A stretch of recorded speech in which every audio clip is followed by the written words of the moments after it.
Poin yang pertama, penyerahan SK bidang, ada 7 bidang.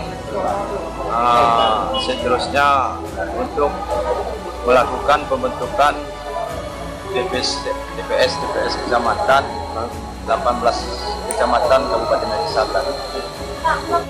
DPS Kecamatan Aceh Selatan yang selama ini kami telah memberi penghargaan lah, bahasanya yang selama ini telah bekerja di kecamatan masing-masing, sekarang telah kami angkat kepada kabupaten kota. Terima kasih telah mengunjungi Ceber Channel.